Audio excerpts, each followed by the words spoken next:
Temos que admitir que o fato de Deus ser um, mas ao mesmo tempo três, é uma verdade que está além da nossa capacidade humana de compreender. Mas uma outra verdade ligada a essa e que supera todo o entendimento natural é a segunda pessoa dessa trindade, ou seja, Jesus Cristo, Deus, ter se tornado humano, gente como um de nós.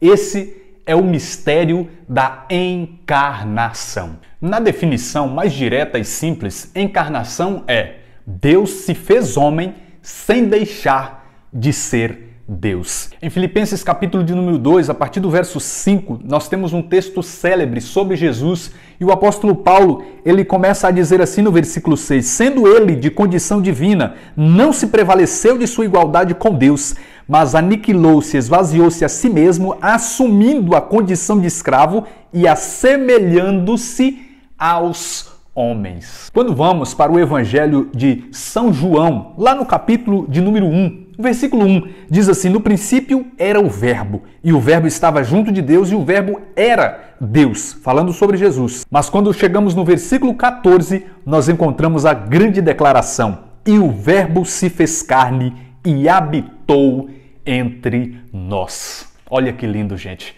Esse é um mistério estupendo. Deus se fez homem, 100% Deus, 100% homem. Nasceu no estábulo, teve família, foi cuidado pelos seus pais, cresceu, estudou, trabalhou, teve todas as características de um ser humano, cansou, sentiu fome, sentiu sede, passou por todas as realidades de um ser humano, com exceção do pecado, como diz Hebreus capítulo 4, versículo de número 15. Depois sofreu, morreu, ressuscitou e ascendeu-se ao céu com um corpo humano glorificado.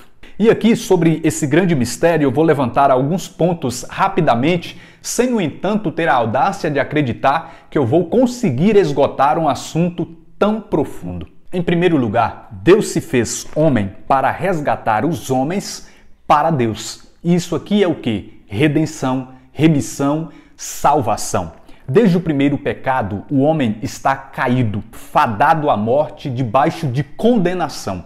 E Jesus veio exatamente como homem sofrer e morrer em nosso lugar. Como diz Colossenses 2, pagar a nossa dívida. Em Isaías capítulo 53, versículo de número 5, diz, ele foi castigado por nossos crimes e esmagados por nossas iniquidades. Em 2 Coríntios capítulo 5, versículo 21 está escrito, aquele que não conheceu o pecado, Deus o fez pecado. Deus o fez pecado, não pecador, por nós, para que nele nós nos tornássemos justiça de Deus. Cristo nos justificou.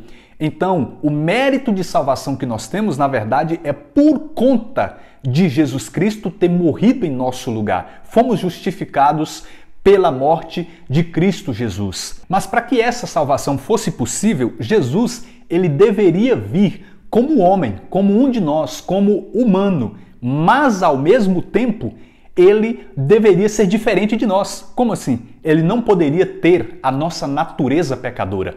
E é por isso que Jesus vem como homem, mas ele não deixa de ser Deus. Somente alguém assim poderia fazer a ponte entre o céu e a terra, podia fazer esta mediação de salvação e foi o que Cristo fez por nós.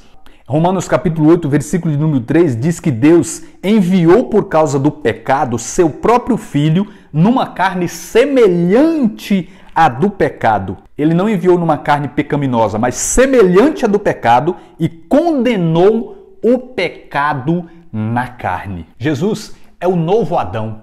Se o antigo Adão fracassou na sua missão de reproduzir uma humanidade semelhante a si, ou seja, ele era imagem e semelhança de Deus, ele, por ter caído, também reproduziu uma humanidade caída. Mas Jesus vem para recomeçar e ele vem ser o novo, o segundo e o perfeito Adão, que vai gerar uma humanidade nova para Deus. 1 Coríntios capítulo 15, a partir do versículo 21 está escrito assim, com efeito, se por um homem veio a morte, ou seja, por Adão, por um homem vem a ressurreição dos mortos.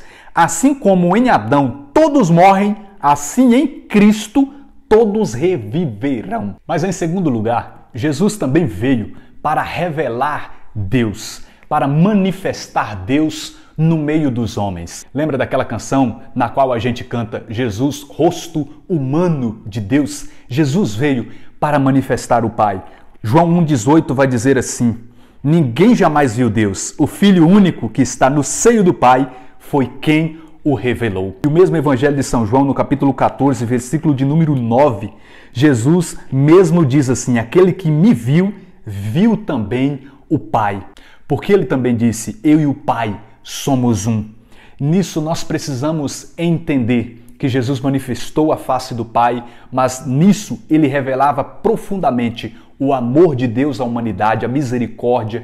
Ele revelava que Deus se importava com a humanidade e enviou seu Filho para resgatar esta humanidade caída.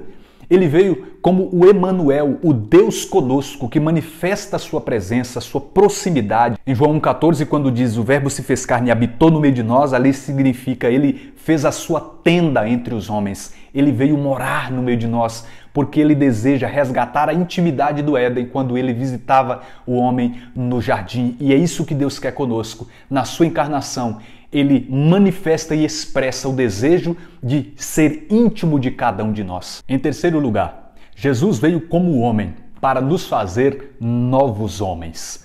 Olha só esse texto que está em 1 Coríntios capítulo 15. A partir aqui vamos pegar do versículo 48.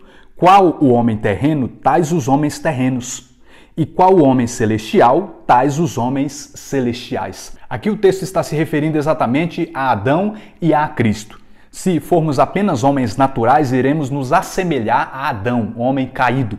Mas se nos assemelharmos ao homem Cristo, seremos iguais a Cristo. Pois o versículo 49 continua: assim como reproduzimos em nós as feições do homem terreno, precisamos reproduzir as feições do homem celestial.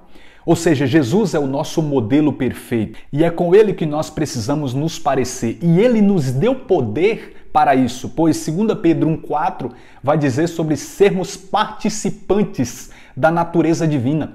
Somente pela graça da encarnação é que nós conseguimos esta grande dádiva de termos em nós agora a natureza divina. Então por isso que 2 Coríntios 5,17 vai dizer que em Cristo nós somos novas criaturas. Então, para concluir, Deus se fez homem para morrer no lugar dos homens. Ele desceu para nos erguer, se tornou carne para nos elevar à glória. Nos deu a sua natureza. Tudo isso numa manifestação do seu inigualável amor.